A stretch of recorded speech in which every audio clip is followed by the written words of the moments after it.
People think that because they lost to the Bills that whatever, they're going to be bad for the rest of the year, but in reality, Tom Brady threw 4 picks, one of them was a pick 6, and they only lost by 3.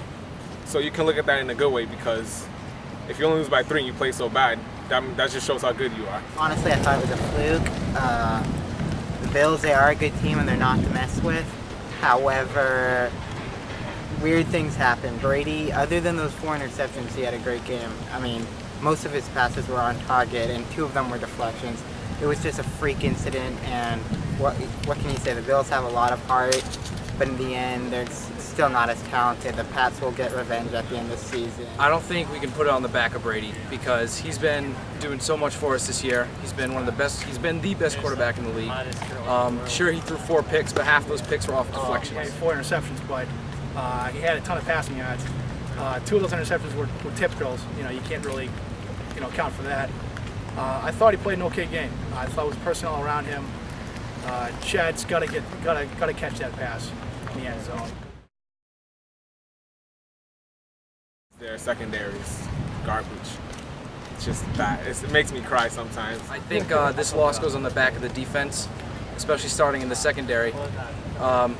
Sure, you can say we don't have Patrick Chung back there, we didn't have Razai Dowling back there, but still, McCourty's a captain. He needs to step his game up, especially against the Bills receivers. I thought defensively, it was a really thin secondary going into the game. They really put a lot of their eggs in the basket with guys like James Ahedebo, who was really like a top 4 special teamer, as you saw here at UMass a few years ago. But their inexperience, their youthfulness, being green, if you will, kind of shown through against Buffalo. They got a lot of speedy guys now, between Spiller and Brad Smith and Fred Jackson, et cetera, et cetera. So I don't think you can really blame this on Brady as much as you can. Just youthfulness abound, and they've actually picked up a couple of guys today, back again. Gerard Warren, one of them, kind of shore things up. So you're going to see week in, week out, they're going to be fluctuating with personnel as we see the lineup here. I think he's nervous because he's never been in a real offense before. What was it, on the Bengals, that pretend team last year? Lost every game. So now that they're expecting so much from him, he's cracking under pressure. Isn't really producing as well. He's new to the system. I mean, Teddy Bruschi really hit him hard last week, saying that he was content with Brady's performance, but he didn't really have any involvement in the action. So what I had to say about that is what Bruschi said: get your head in the game, do your homework, and hopefully he'll start producing. I think he's getting old, and he's never going to be as good as Moss. He's just not part of the game plan. They're better off with Hernandez and Welker and Gronkowski with short passes.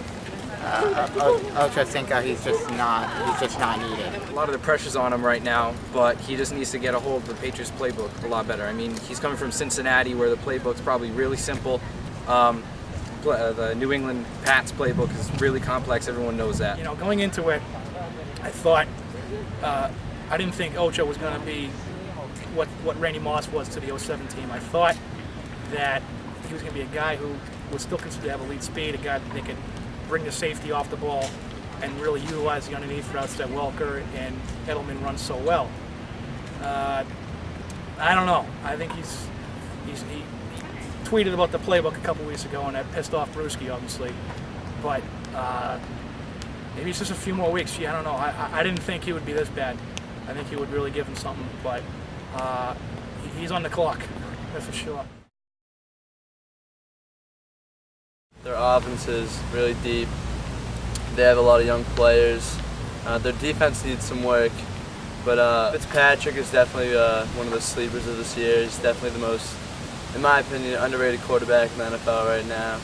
The Bills don't really get that much appreciation, primarily because they had a terrible season last year, but they're definitely a real team this year. I think it's going to be tough in the division with competing against the Patriots and the Jets, but I think with Fred Jackson in the backfield and with Ryan Fitzpatrick at quarterback, they have a real shot.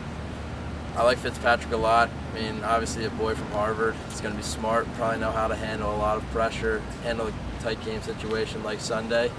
So I think they might not make the playoffs, but I bet they'll certainly be able to go 500, definitely make a run at it. I don't think the Bills are for real. I think they're going to start losing pretty soon. and they won't be a threat at all. Give it a couple more weeks, honestly. Yeah, they're playing out of their minds right now. They've been down 21-0 2 straight weeks and come back and won the game. This is a game that so far this year has turned into a real arena kind of a game. You know, would have even had to make a few stops at the end basically to win it. Buffalo really spreads the ball around. I like what they're doing. We gotta give it a few more weeks because I think you have to see how they react, you know, defensively a little more, and you gotta get a better sense for how their linemen work. I think that's really key, you know, as the stretch goes on.